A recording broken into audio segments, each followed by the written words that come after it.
મૈસૂર મસાલા ઢોસાનું નામ આવે ને એટલે બધાની પહેલી પસંદગી, પણ રેસ્ટોરન્ટ જેવા જ ઓરિજિનલ ટેસ્ટના મૈસૂર મસાલા ઢોસા ઘરે બનાવવા હોય ને તો તેના માટે જોઈએ મૈસૂર મસાલા સ્પેશિયલ લાલ ચટણી અને તેનો સ્પેશિયલ લાલ મસાલો.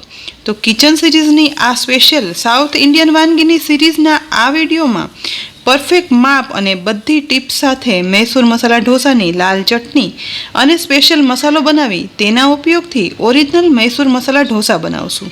તમે આ જ માપથી અને આ રીતથી મૈસૂર મસાલા ઢોસા બનાવશો ને તો ઓરિજિનલ સ્વાદ સાથેના એટલા સ્વાદિષ્ટ બનશે ને કે રેસ્ટોરન્ટના મૈસૂર મસાલા ઢોસા ભૂલી જશો. મૈસૂર મસાલા ઢોસા બનાવવાની શરૂઆત આપણે લાલ ચટણીથી કરવી જોશે. તો તેના માટે એક પેનમાં 3 ટીસ્પૂન તેલ ઉમેરી ગરમ કરીએ. તેમાં 1 ટીસ્પૂન અડદ દાળ, મીઠા લીમડાના પાન ઉમેરશું. સાથે 3 થી 4 લસણની કળી, 1 લાંબા ટુકડામાં સમારેલી ડુંગળી અને અડધો ઇંચ આદુના ટુકડા ઉમેરી વઘારમાં બધું સાતળવાનું છે. લગભગ 2 મિનિટ સાતળ્યા પછી ડુંગળી ગુલાબી બ્રાઉન ટ્રાન્સપરન્ટ દેખાવા લાગે છે એટલે તેમાં 2 ટીસ્પૂન દાળિયાની દાળ સાથે 25 ગ્રામ સૂકા કોપરાના ટુકડા અથવા તો કોપરાનું ખમણ હોય ને તો તે ઉમેરવાનું. તેની સાથે જ 2 સૂકા લાલ મરચાં અને 2 કાશ્મીરી સૂકા લાલ મરચાં ટુકડા કરી અને ઉમેરશું, જેથી આ ચટણીમાં તીખાશની સાથે લાલ કલર પણ સરસ આવે. હવે માત્ર 1 ચમચી જેટલી સૂકી આંબલી ઉમેરી બધું મિક્સ કરી અને સાતળવાનું છે.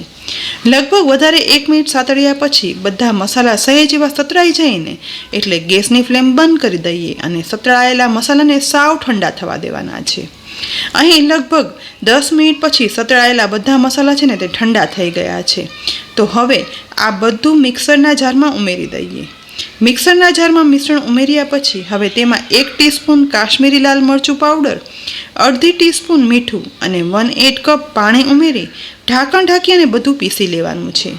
પીસ્યા પછી મૈસૂર મસાલા ઢોસા સાથે ખવાતી અને તેમાં ખાસ મસાલામાં વપરાતી આ ચટણી બની અને તૈયાર થઈ ગઈ છે. હવે આ સ્પેશિયલ લાલ ચટણીના ઉપયોગથી મૈસૂર મસાલા ઢોસાનો મસાલો બનાવવા માટે ગેસની લો ફ્લેમ પર પેનમાં 3 ટીસ્પૂન તેલ ગરમ કરવા માટે ઉમેરીએ. ગરમ થતા તેલમાં 2 લીલા મરચાં અને અડધો ઇંચ આદુના નાના ટુકડા ઉમેરી દેવાના છે. હવે તેમાં 2 મોટી સાઇઝના ટમેટાના એકદમ ઝીણા સમારેલા ટુકડા પણ ઉમેરી દઈશું. બધું ચલાવી અને મિક્સ કરતાં સાતળવાનું છે અને ત્યાર પછી કોઈ પણ મસાલા ના કરતાં ઢાંકણ ઢાંકી ટમેટા સોફ્ટ થવા દેવાના છે. 2 થી 2.5 મિનિટમાં જ ગેસની લો ફ્લેમ પર પેનનું ઢાંકણ હવે ખોલીશું. અહીં ટમેટા ચડી અને સોફ્ટ પણ થઈ ગયા છે. તો સહેજ એવું મિક્સ કર્યા પછી હવે તેમાં 1 ટીસ્પૂન લાલ મરચું પાવડર, અડધી ટીસ્પૂન સૂકી લસણની લાલ ચટણી અથવા તો વાટેલું લસણ, 1/4 ટીસ્પૂન સાંભાર મસાલા પાવડર ઉમેરશું. સાથે મૈસૂર મસાલા ઢોસાની બનાવેલી લાલ ચટણીમાંથી 2 ટીસ્પૂન જેટલી ચટણી પણ ઉમેરી દેવાની છે. હવે બધું એકદમ સરસ રીતે મિક્સ કરી લેવાનું. સાતળેલા ટમેટામાં આ બધું મિક્સ કરતાં ચટણીમાં ઉમેરેલા દાળિયા, લાલ મરચાં, કોપરાની સાતળવાની એકદમ સરસ સુગંધ સાથે ટમેટાં મિક્સ થઈ એક લચકા જેવી ગ્રેવી તૈયાર થઈ જશે. તો આ સમયે આપણે મસાલા ઢોસામાં બનાવેલો ડુંગળી અને બટેટાનો મસાલો છે ને તે 1 ચમચો ભરી અને ઉમેરી દેવાનો છે. તેની સાથે 1/8 કપ પાણી ઉમેરશું અને અડધા લીંબુનો રસ ખટાશ માટે નીચોવી દેવાનો છે. હવે બધું તવેથા વડે મેશ કરતા જઈ અને મિક્સ કરવાનું છે. મસાલા ઢોસા માટે ડુંગળી બટેટાનો મસાલો બનાવવાની રીત મેં 2 દિવસ પહેલાંના જ વિડીયોમાં બતાવી દીધો છે, તો તે પણ જરૂરથી જોઈ લેજો. મસાલો થોડો એવો મિક્સ થઈ જાય ને એટલે સાથે 1/8 કપ જેટલું પાણી વધારે ઉમેરી દઈએ અને હવે મેશર વડે આ બધા જ મસાલાને મેશ કરશું, જેથી ઉમેરેલા મૈસૂર મસાલા ઢોસાની સ્પેશિયલ ચટણી, બીજા બધા મસાલા અને બટેટા ડુંગળીનો મસાલો એવું બધું સરસ રીતે પાણીમાં ઉમેરી અને મિક્સ કરી અને મેશ થતાં થોડો એવો સોફ્ટ બને છે અને મસાલો એકદમ સરસ ભળી જાય છે અને મૈસૂર ઢોસા બનાવવામાં તે સ્પ્રેડ કરવામાં પણ એકદમ સરળ રહે છે. બસ બધું મેશ થઈ અને મસાલો બની જાય ને એટલે સમારેલી કોથમીર ઉમેરી ફરીથી એક વખત બધું મિક્સ કરી લઈએ. મસાલામાંથી કિનારીએથી હવે તેલ પણ છૂટું પડી રહ્યું છે. તો આ સમયે ગેસની ફ્લેમ બંધ કરી અને મસાલો નીચે ઉતારી લઈએ. મૈસૂર મસાલા ઢોસા સાથેને સ્પેશિયલ લાલ ચટણી અને સ્પેશિયલ લાલ મસાલો બની ગયો. તો હવે આ બંનેનો ઉપયોગ કરી મૈસૂર મસાલા ઢોસા બનાવવા માટે ગેસની મીડિયમ ફ્લેમ પર ગરમ થતા ઢોસાના તવા પર તેલ પાણીનું મિશ્રણ છાંટી દઈએ અને ટિશ્યુ પેપર વડે તવાને એકદમ વ્યવસ્થિત લૂછી લઈએ, જેથી તવાનું ટેમ્પરેચર છે ને તે બેલેન્સ થઈ જાય. હવે બનાવેલા ઢોસાના બેટરમાંથી એક મોટો ચમચો બેટર તવા પર ઉમેરી દઈએ અને ઢોસાને તવા પર ગોળ ગોળ ફેલાવવાનો છે. ક્રિસ્પી ઢોસાનું પરફેક્ટ માપ સાથેનું બેટર બનાવવાની રીત અમારી આ સાઉથ ઇન્ડિયન સિરીઝના પહેલા વિડીયોમાં મેં બતાવી જ છે. તેની લિંક પણ મેં ડિસ્ક્રિપ્શન બોક્સમાં આપી છે, તો તે જોઈ લેજો. તવાની સાઈઝનો ઢોસો ફેલાવાઈ જાય ને એટલે હવે ગેસની ફ્લેમ મીડિયમ જ રાખતા 1 ટીસ્પૂન જેટલું બટર આ ઢોસા ઉપર ઉમેરવાનું છે. સાથે જ મૈસૂર મસાલા ઢોસાની સ્પેશિયલ લાલ ચટણી પણ છે ને 1.5 ટીસ્પૂન જેટલી સાથે ઉમેરવાની છે. હવે તવેથા વડે ચટણી અને બટરને મિક્સ કરી આ રીતે ઢોસા ઉપર ફેલાવી દેવાની. આ ચટણીથી આ ઢોસો છે ને તે એકદમ ખાસ અને યુનિક ટેસ્ટનો બને છે.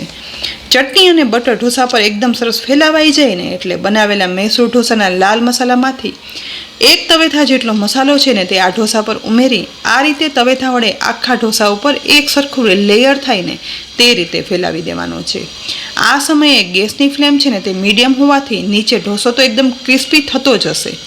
જુઓ, આખા ઢોસામાં આ રીતે મસાલો લગાવાઈ જાય ને એટલે ઉપરથી થોડી એવી સમારેલી કોથમીર ઉમેરી દઈશું અને આ સમયે તમે જુઓ કે ઢોસા એ ક્રિસ્પી થઈ અને તવો છોડી પણ દીધો છે.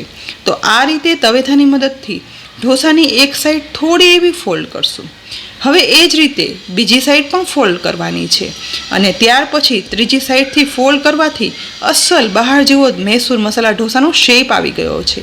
પણ હજી આપણે આ ટ્રાયેંગલ મૈસૂર મસાલા ઢોસાને ક્રિસ્પી બનાવવાનો છે, જેથી તે એકદમ રેસ્ટોરન્ટ જેવા સ્વાદનો લાગે.